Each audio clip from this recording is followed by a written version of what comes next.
Hello friends, welcome to Yes Academy. My name is Mukesh Panjwani.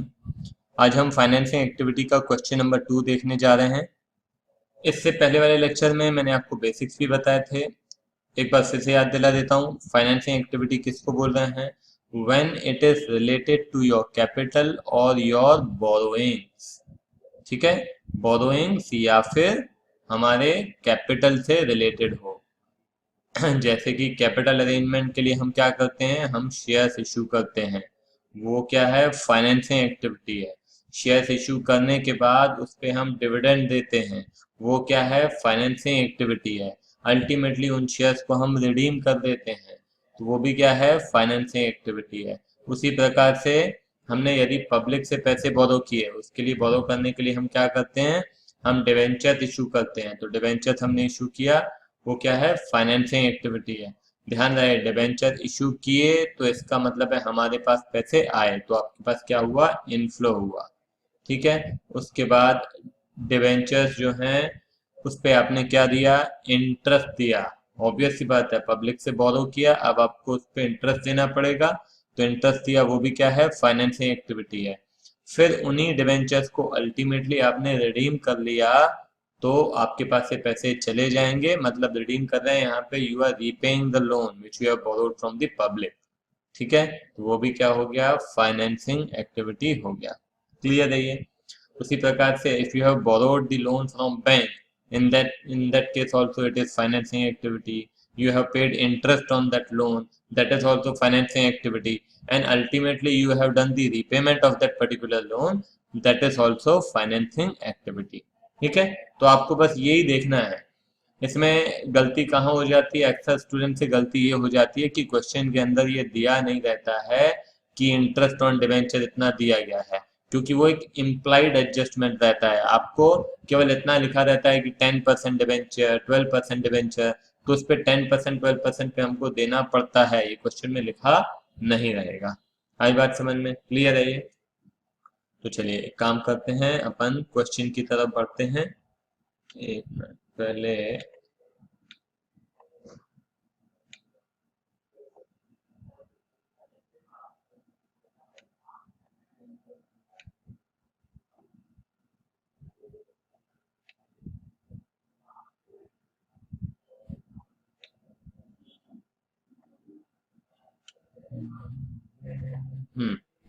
चलिए अब question आपके सामने है। बहुत अच्छे से पहले क्वेश्चन पढ़ेंगे, फिर सॉल्व करेंगे। तो यहाँ पे देखिए, from the following particulars of BT limited calculate net cash flow from financing activities. तो यहाँ पे आपको दिखाई दे रहा है इक्विटी शेयर कैपिटल। ध्यान से देखिएगा, पिछले साल हमारा था 3 लाख रुपए, इस साल हो गया है 4,50,000। इसका मतलब सीधा सीधा है कि you have issued more shares. ठीक है, 18% प्रेफरेंस शेयर 2 लाख था, 50,000 हो गया है, कम हो गया है। ये रिजर्व 50,000 था, 65,000 हो गया है, बढ़ गया है। यहाँ पे 14% डिवेंचर है, ये भी आपको दिख रहा है, 1 लाख से 1.5 लाख हो गया है। ठीक है, तो एक काम करते हैं, पहले तो एडिशनल इन्फॉर्मेशन पढ़ते हैं, उसके बाद फिर आगे बढ़ेंगे अपन। Preference dividend on preference share and an interim dividend on equity share at 15% were paid on 30 September 2016। ठीक है, तो ये प्रेफरेंस पे कितना डिविडेंड दिया गया ये लिखा नहीं है, देखिए अच्छे से देखिए। Preference dividend on preference share and an interim dividend on equity share at 15% were paid on 30 September 2016। तो ये इक्विटी शेयर पे तो 15% है, मगर प्रेफरेंस शेयर पे दिया नहीं है। क्यों नहीं दिया है? क्योंकि ये देखो, ये इसलिए नहीं दिया है क्योंकि यहाँ पे ऑलरेडी मेंशन है कि वो 18% है। बात समझ में आ रही है आपको? मैंने क्या बोला? मैंने बोला कि प्रेफरेंस शेयर पे कितना डिविडेंड है ये मेंशन नहीं है। क्यों नहीं है? क्योंकि जितना परसेंट हमको डिविडेंड देना पड़ता है वो आपको यहाँ पे दिया रहता है, तो अलग से मेंशन करने की जरूरत बिल्कुल भी नहीं है। उसके बाद इक्विटी शेयर पे कितना देना है? 15% देना है। मगर ये कब बोल रहा है? ये बोल रहा है 30 सितंबर 2016। ऐसा क्यों बोल रहा है? तो जरूर इसके पीछे कोई कारण होगा। चलिए देखते हैं आगे। Preference share was redeemed on 31st March 2017 at a premium of 5%। ठीक है, such premium has been provided out of profits। ठीक है, new shares and debentures were issued on 1 अक्टूबर 2016। तो चलो एक एक करके अपन चीजों को देखते हैं, ध्यान देंगे। हाँ, सबसे पहले एक काम करते हैं, अपन प्रेफरेंस पे चलते हैं। Preference dividend on preference share कब दिया गया है? 30 सितंबर 2016। इस क्यों अपन डेट की बात कर रहे हैं वो इंपॉर्टेंट है। यहाँ पे देखो लिखा है preference share were redeemed on 31 मार्च 2017। तो देखिए यहाँ पे आपके पास साल के शुरुआत में 2 लाख रुपए के प्रेफरेंस शेयर थे और साल के अंत में वो घट के 50,000 हो गए। आपका कैपिटल क्या हो रहा है? कम हो रहा है। ये बात समझ में आ रही है ना? कैपिटल क्या हो रहा है? कम हो रहा है। क्यों कम हो रहा है? क्योंकि हम रिडीम कर रहे हैं। तो जब आप रिडीम करोगे तो आपको पैसे देने पड़ेंगे, क्योंकि आपका कैपिटल क्या हो रहा है? कम हो रहा है। कैपिटल कैसे कम होगा? आपका कैश कम होगा तभी तो कैपिटल भी कम होगा ना। तो कैपिटल यहाँ पे क्या हो रहा है? कम हो रहा है। ये बात समझ में आ रही है आपको? तो जो कैपिटल कम हो रहा है वो कब हो रहा है? 31 मार्च 2017, मतलब at the end of year. At the end of year, बिल्कुल आखिरी दिन में जाके हमने प्रेफरेंस शेयर क्या किए? रिडीम किए। मतलब पूरे साल हमारे पास जो प्रेफरेंस शेयर थे वो कितने के थे? 2 लाख रुपए के थे। तो जिस दिन हमने डिविडेंड दिया उस दिन हमारे पास कितने के प्रेफरेंस शेयर थे? उस दिन भी हमारे पास 2 लाख रुपए के थे। देखो अगर नहीं समझ में आया तो फिर बोल रहा हूँ। मैं बोल रहा हूँ साल के शुरुआत में 2 लाख है और साल के अंत में हम देख रहे हैं 50,000। अब यहाँ पे सवाल ये उठता है कि जो हमको डिविडेंड देना है 18%, ये किस पे देना चाहिए? इस पे देना चाहिए कि इस पे देना चाहिए? तो उस अमाउंट पे देना चाहिए जो कि जिस दिन हम पेमेंट कर रहे हैं, जिस दिन हम डिविडेंड दे रहे हैं, उस दिन कितने के प्रेफरेंस शेयर हमारे पास थे। तो हमारे पास तो पूरा साल 2 लाख रुपए के शेयर्स रहे हैं। कैसे मालूम? क्योंकि साफ साफ क्वेश्चन के अंदर दिया हुआ है कि हमने जो रिडम्पशन किया है वो at the end of year किया है। मतलब 30 सितंबर को, इसके बीच में 30 सितंबर रही होगी, तो 30 सितंबर को भी हमारे पास कितने के रहे हैं? 2 लाख। तो आपको इंटरेस्ट भी किस पे, सॉरी डिविडेंड भी आपको किस पे देना पड़ेगा? इन 2 लाख पे ही कैलकुलेट करना पड़ेगा। ये बात आपको समझ में आई है? मैंने कोशिश की है कि बहुत अच्छे से आपको मैं एक्सप्लेन करूंगी। तो 2 लाख का 18% कितना हो जाता है? It becomes 36,000।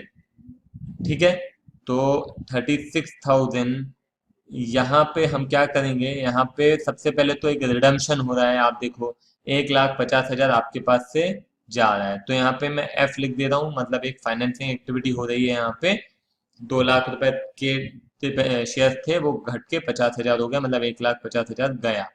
तो ये एक फाइनेंसिंग एक्टिविटी हो गई। और एक और फाइनेंसिंग एक्टिविटी हो गई जो कि बता रही है कि आपके पास से क्या गया है? आपके पास से डिविडेंड गया है। तो एक फाइनेंसिंग एक्टिविटी, दूसरी फाइनेंसिंग एक्टिविटी, दो हो गई यहाँ पे एक ही में।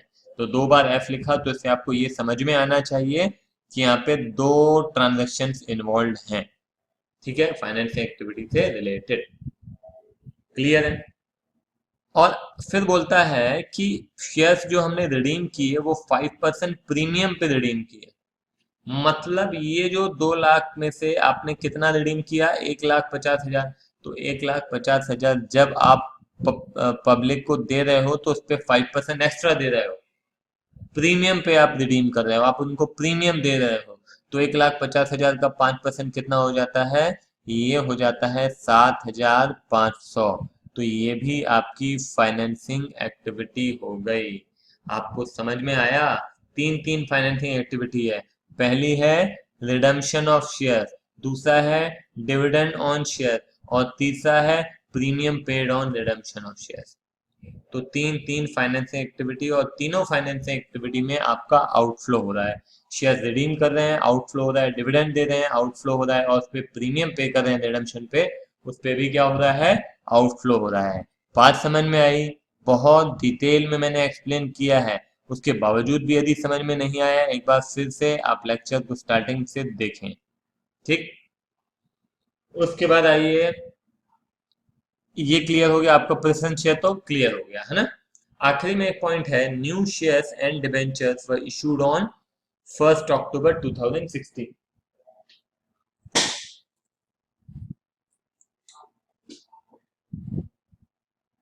तो नए जो हमने शेयर्स या डिबेंचर इशू किए हैं वो हमने कब इशू किए हैं? वो हमने इशू किए हैं 1 अक्टूबर 2016 को। अब ये क्यों बोल रहे हैं उस पर भी चलिए आते हैं अपन। आप ये देखो कि पहले तो इक्विटी शेयर्स थे आपके पास, कितने के थे? 3 लाख के थे। ये बढ़ के कितने हो गए हैं? 4,50,000। मतलब you have issued more equity share, isn't it? आपने और इक्विटी शेयर इशू किए हैं। तो ये आपने और इक्विटी शेयर इशू किए हैं, फाइनेंसिंग एक्टिविटी है। ये क्या हो रहा है आपके पास? ये आपके पास इनफ्लो हो रहा है। ये भी बात समझ में आ गई होगी आपको। ये आपका क्या हुआ? इनफ्लो हुआ। मगर इन इक्विटी शेयर्स पे हमको क्या देना पड़ेगा? इन इक्विटी शेयर्स पे हमको देना पड़ेगा dividend, interim dividend. Interim dividend मतलब ये होता है साल के दौरान दिया गया डिविडेंड। ये साल के दौरान जो हम दे रहे हैं, तो ये 15% हमको देना है। तो ये 15% किस पे देना है? ये 3 लाख पे देना चाहिए कि 4 लाख पे देना चाहिए? ऑब्वियस सी बात है, आप कब दे रहे हो? आप दे रहे हो 30 सितंबर को। तो आपको ये देखना पड़ेगा कि 30 सितंबर 2016 को हमारे पास कितने इक्विटी शेयर्स थे। अगर हमारे पास 3 लाख के थे तो 3 लाख पे देना पड़ेगा, 4,50,000 के थे तो 4,50,000 पे देना पड़ेगा। आई बात समझ में? तो यहाँ पे हमने जो शेयर्स इशू किए हैं वो 1 अक्टूबर को किए हैं। मतलब जब मैं बात करूं 30 सितंबर की, तो 30 सितंबर को हमारे पास कितने शेयर्स थे? तब हमारे पास थे 3 लाख रुपए के शेयर्स। हमारे पास 4,50,000 के शेयर्स नहीं थे। तो हमको जो डिविडेंड देना पड़ेगा वो भी किस पे देना पड़ेगा? 3 लाख पे ही देना पड़ेगा। That is 45,000। Is it clear? ये समझ में आया? तो एक और आपकी फाइनेंसिंग एक्टिविटी हो गई, दो हो गई। एक इशू ऑफ शेयर्स और दूसरा dividend paid on equity shares. और वो अमाउंट कौन सा होगा? वो 3 लाख रुपए होगा। क्लियर है ये? एक बात ध्यान रखिएगा हमेशा, वो ये कि जब आप डिविडेंड दे रहे हैं, जब आप डिविडेंड दे रहे हैं तो डिविडेंड का कैलकुलेशन पर एनम के हिसाब से नहीं होता है, मंथ के हिसाब से नहीं होता है। डिविडेंड का कैलकुलेशन फ्लैट होता है। अगर मैं 3 लाख दे रहा हूं तो 3 लाख पे 6 महीने का डिविडेंड, ऐसा नहीं होगा।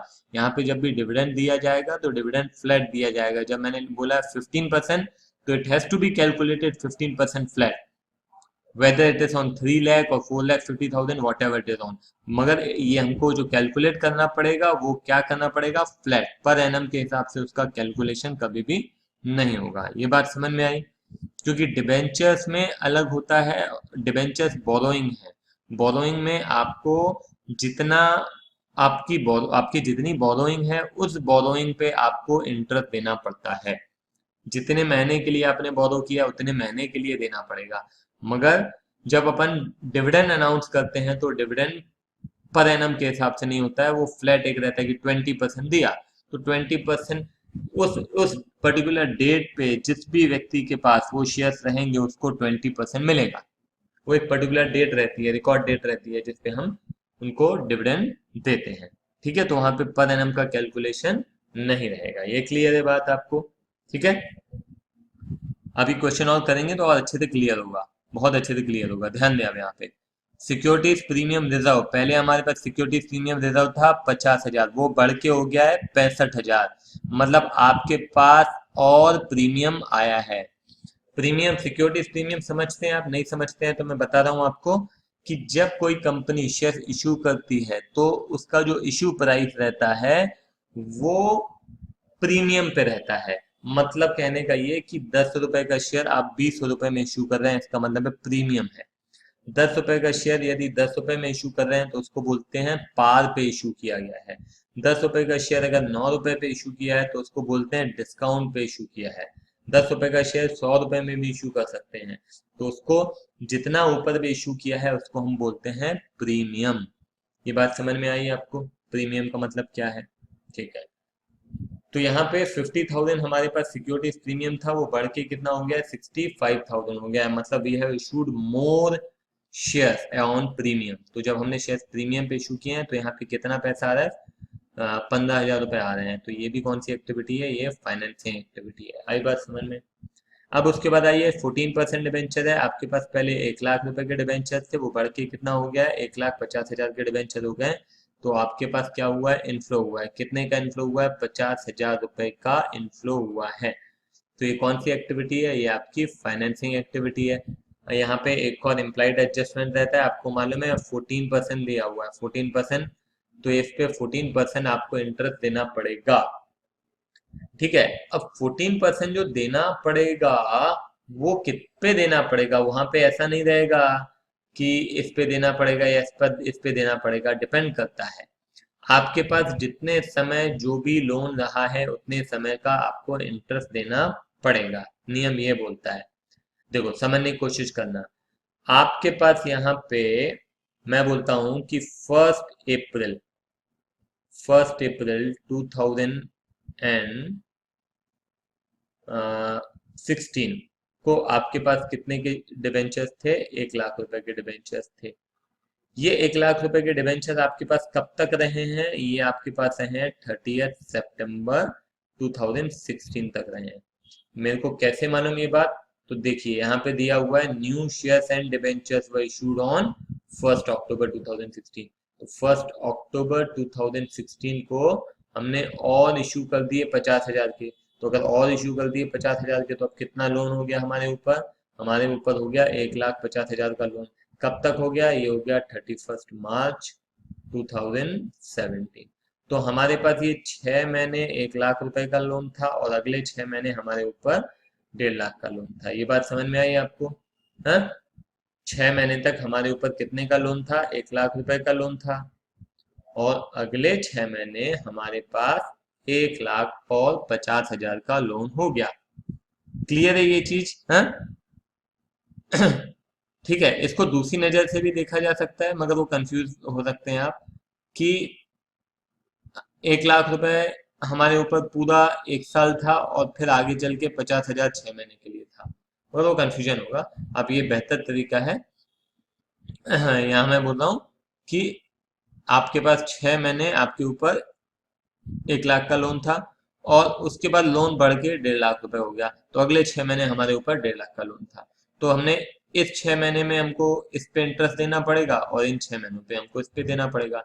तो कैसे कैलकुलेट होगा, ये होगा 1 लाख इंटू 14% इंटू 6/12। तो ये हो जाएगा मेरे ख्याल से, ये हो जाएगा 7,000। ठीक है, ये 7,000 हो गया, और फिर हो जाएगा 1 लाख, नहीं 1.5 लाख इंटू 14% इंटू 6/12। तो that would be I think 10,500। Clear है? तो ये आपका हो जाएगा 17,500। तो आपके यहाँ पे दो फाइनेंसिंग एक्टिविटीज हो गई। तो इतनी देर खाली हमने डिस्कशन किया है, अब चलिए इन सारी चीजों को हम लिखते हैं।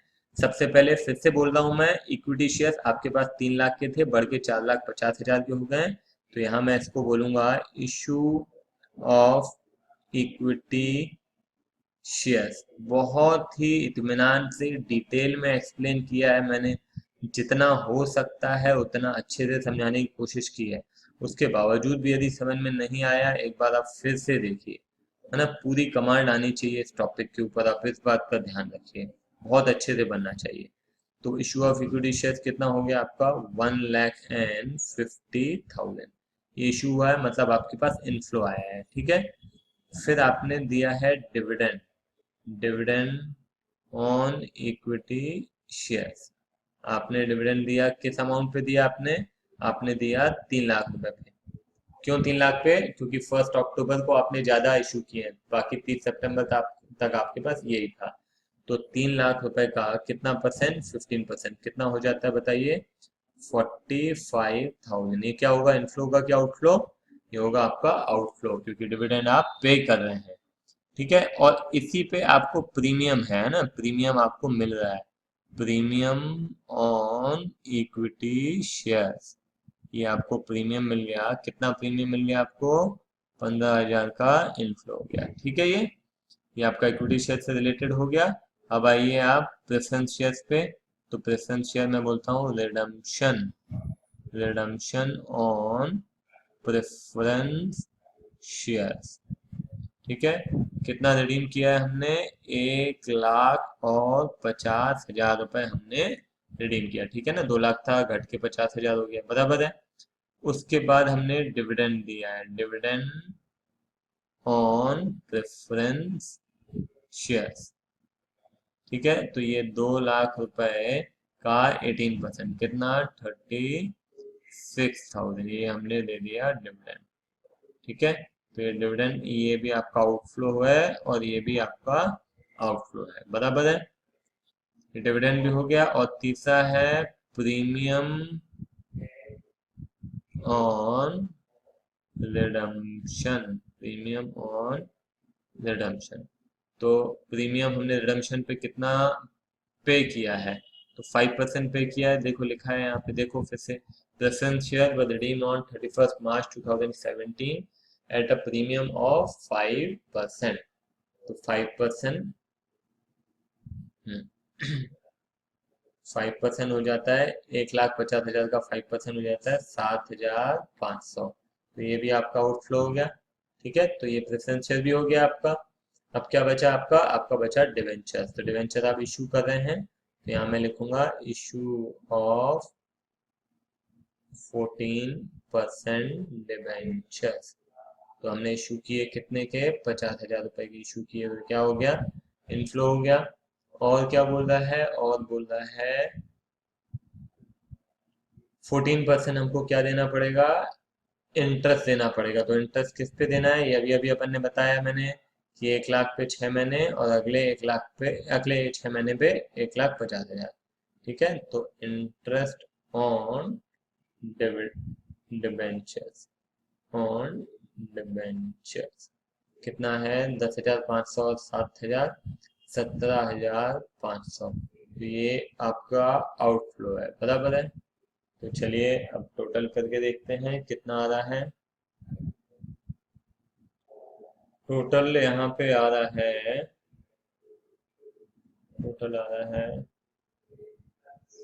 41,000 का आउटफ्लो। आउटफ्लो है ना, तो आउटफ्लो है तो इसको हम क्या बोलते हैं, cash used in financing activity. आया समझ में, क्लियर है। मैंने छोटे से क्वेश्चन में 22 मिनट लिए हैं इसको करने के लिए। ठीक है, इसीलिए ताकि अच्छे से आपको समझ में आना चाहिए। और फिर भी यदि समझ में नहीं आया है, एक बार फिर से आप देखिए, डेफिनेटली समझ में आएगा। ठीक है, चलिए तो यहीं पे इस क्वेश्चन को खत्म करते हैं। Bye bye.